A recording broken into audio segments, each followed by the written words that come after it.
لوگ کیا کہیں گے؟ ایک ایسا سوال جس نے جنوبی ایشیائی ممالک میں رہنے والے لوگوں کی زندگیوں کو اجیرن کر کے رکھ دیا، جو لوگوں کو نفسیاتی مریض بنانے کا سبب بنا۔ اس وسیع معاشرتی ذہنیت کا خواتین پر بالخصوص بہت گہرا اثر پڑا۔ معاشرتی توقعات پر پورا اترنے کا دباؤ نہ صرف ان کی اپنی خواہشات کا گلا دباتا ہے، بلکہ انہیں نفسیاتی اور جذباتی طور پر بھی دباؤ کا شکار کر دیا جاتا ہے۔ ایک عورت، ایک بیٹی، ایک بہن پر غور کریں جو کہ اپنی ناخوشگوار ازدواجی زندگی میں قید ہے۔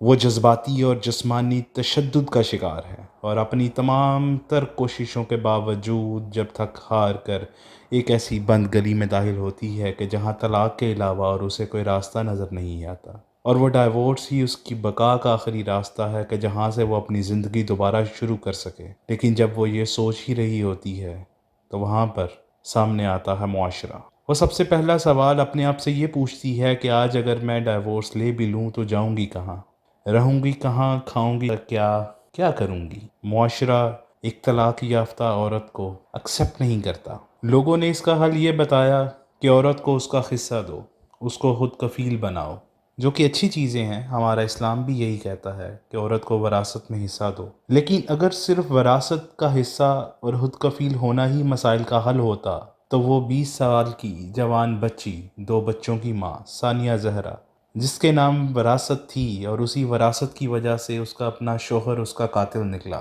اگر خود کفیل ہونا ہی مسائل کا حل ہوتا تو عائشہ جہان زیب پر اس کا شوہر تشدد نہ کرتا۔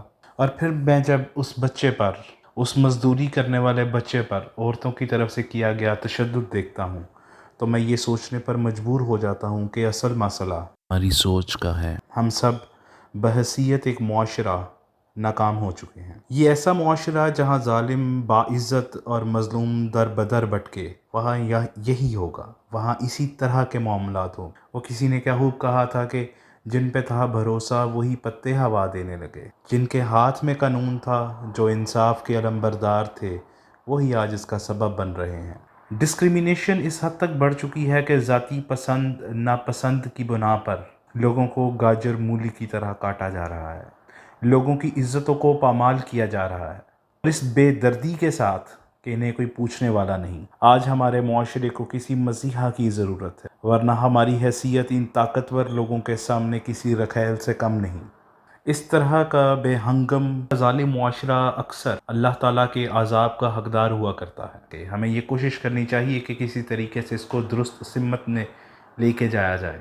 یہ ذمہ داری ہم سب کی ہے، کیونکہ ہم ہی مل کر معاشرہ بناتے ہیں اور یہ معاشرہ ہی اپنے لیڈرز کو چنتا ہے۔ جب ہم ہی غلط ہیں تو ہمارے چنے ہوئے لیڈرز صحیح کیسے ہو سکتے ہیں؟ ہمارے گھروں میں کام کرنے والے لوگ تک محفوظ نہیں ہیں۔ بہرحال کچھ انفرادی کوششیں ہم سب بھی کر سکتے ہیں لوگوں کو پروٹیکٹ کرنے کے لیے۔ سب سے پہلے تو اپنے بچوں کو، اپنی بیٹیوں کو، اپنے بیٹوں کو سیلف اویئر کریں۔ ہمیں پتہ ہونا چاہیے کہ کہاں پر ہم کمپرومائز کر رہے ہیں اور اس کی قیمت کیا ہو سکتی ہے۔ جب ہمیں یہ پتہ ہوگا کہ ہم کس جگہ پر کمپرومائز کر رہے ہیں تو ہم وہ اس بے حسی کا شکار نہیں ہوں گے کسی دوسرے کی طرف۔ سیلف اکاؤنٹیبلٹی ڈیولپ کریں اپنے بچوں کے اندر، ان کو ایتھیکل بنائیں۔ ہمارے نصاب کے اندر ایتھکس ہونی چاہیے، ہمارے ٹیچرز ایتھیکل ہونے چاہیے، ایتھیکل ٹیسٹ پرفارم ہونے چاہیے۔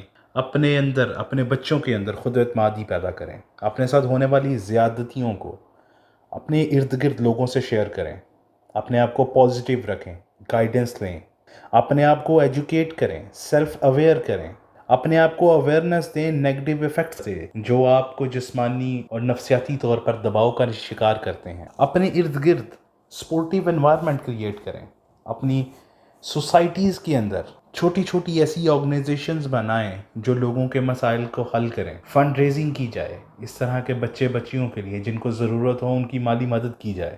مجھے یاد پڑتا ہے، آپ وہ سینیریو یاد کریں، میں نے اپنی پچھلی ویڈیو میں بھی اس چیز کا ذکر کیا تھا کہ جب 1857 کی جنگ آزادی کے بعد جب East India company joint India کے لوگوں کے اوپر حاکم بن گئی تو ان لوگوں نے سب سے پہلا کام یہ کیا کہ چھوٹی چھوٹی آرگنائزیشنز بنائیں، اور وہی آرگنائزیشنز بعد میں جا کر بنیاد بنی انڈین نیشنل کانگریس کی، اور وہیں سے پھر مسلم لیگ بنی، اور الٹیمیٹلی جا کر یہ دونوں ایک الگ ریاست بنانے میں کامیاب ہو گئے۔ آج بھی وہی کام کرنے کی ضرورت ہے، چھوٹی چھوٹی آرگنائزیشنز بنانے کی ضرورت ہے جو ہر محلے ہر گلی کے لوگوں کو کیٹر کرے۔